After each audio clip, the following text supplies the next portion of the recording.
Assalamualaikum warahmatullahi wabarakatuh.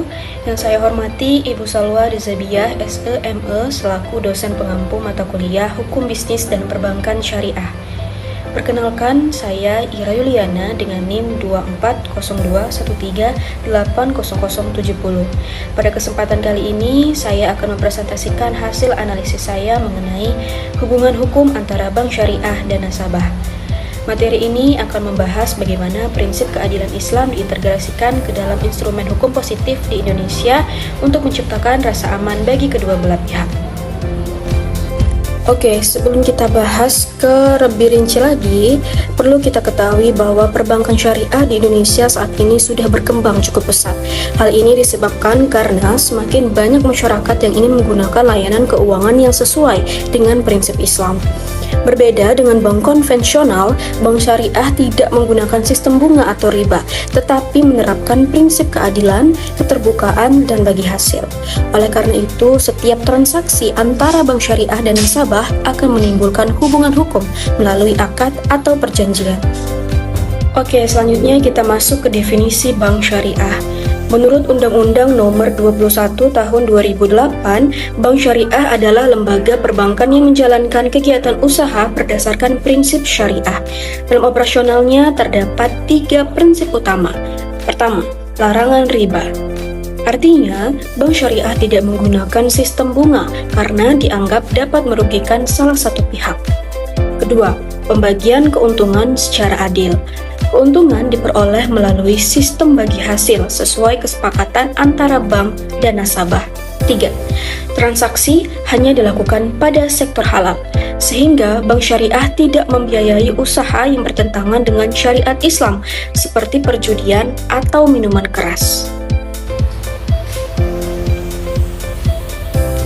Siapa aja sih nasabah dalam bank syariah?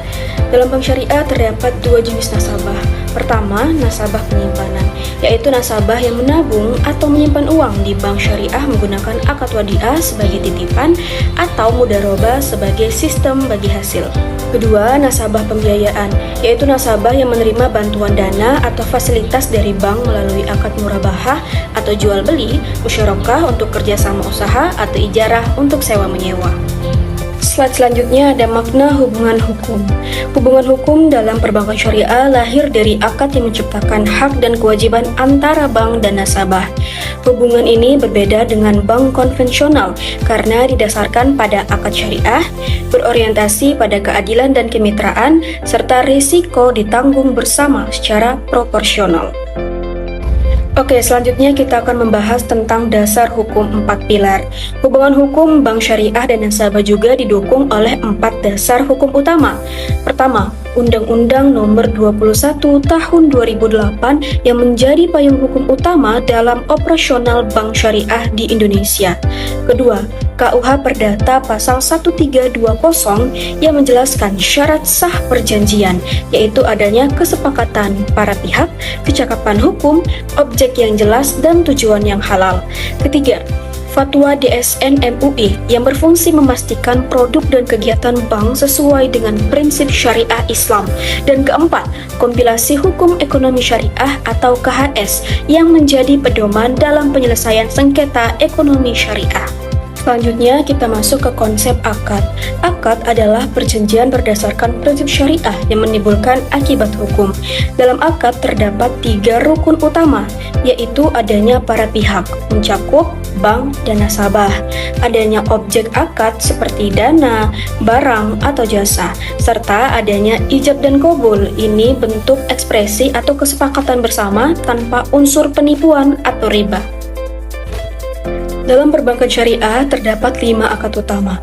Pertama ada mudharabah, yaitu kerjasama antara pemilik modal dan pengelola dengan sistem bagi hasil.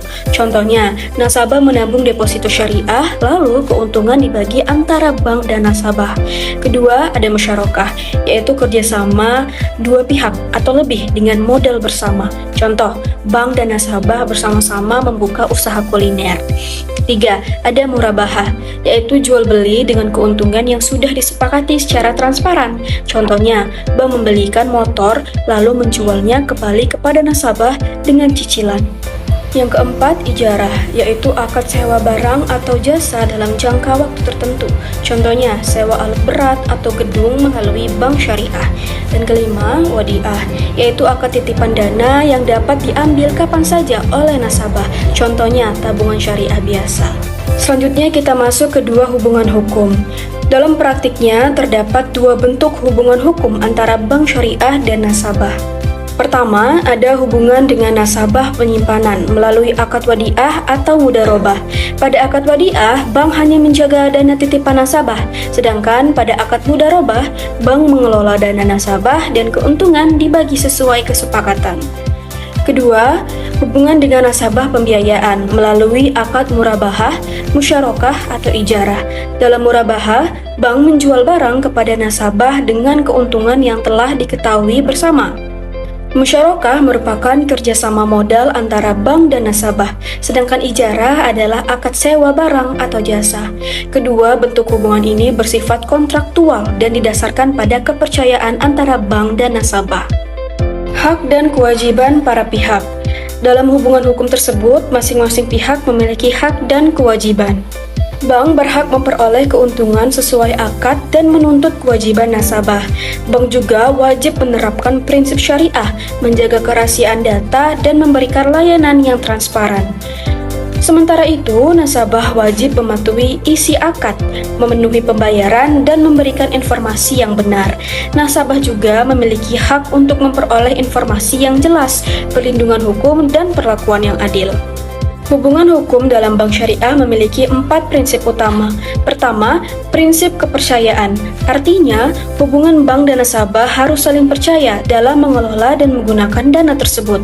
Kedua, prinsip kehati-hatian atau prudensial, yaitu bank harus berhati-hati dalam memberikan pembiayaan agar tidak merugikan kedua belah pihak.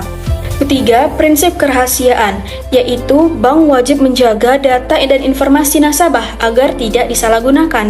Dan keempat, prinsip KYC atau Know Your Customer, yaitu bank harus mengenali identitas nasabah untuk mencegah pencucian uang dan tindak kejahatan lainnya. Perlindungan hukum nasabah. Perlindungan hukum bagi nasabah terdiri dari dua bentuk. Pertama, perlindungan preventif, yaitu perlindungan sebelum terjadi masalah melalui pengawasan OJK, regulasi yang ketat, dan kewajiban transparansi bank kepada nasabah. Kedua, perlindungan represif, yaitu perlindungan setelah terjadi sengketa melalui penyelesaian di pengadilan agama sesuai hukum ekonomi syariah. Perlindungan hukum ini sangat penting untuk menjaga keamanan dana nasabah dan meningkatkan kepercayaan masyarakat terhadap bank syariah. Dari materi yang sudah saya paparkan tadi, dapat kita simpulkan bahwa hubungan hukum antara bank syariah dan nasabah dibangun melalui akad berdasarkan prinsip syariah yang menekankan keadilan, keterbukaan, dan tanggung jawab bersama. Dengan adanya dasar hukum yang jelas serta perlindungan bagi nasabah, perbankan syariah diharapkan dapat terus berkembang dan dipercaya oleh masyarakat. Oke, selesai sudah pemaparan materi saya pada kali ini. Jika masih terdapat banyak kekurangan, saya mohon maaf, kepada Allah saya mohon ampun. Saya tutup. Wabillahi taufiq wal hidayah. Wassalamualaikum warahmatullahi wabarakatuh.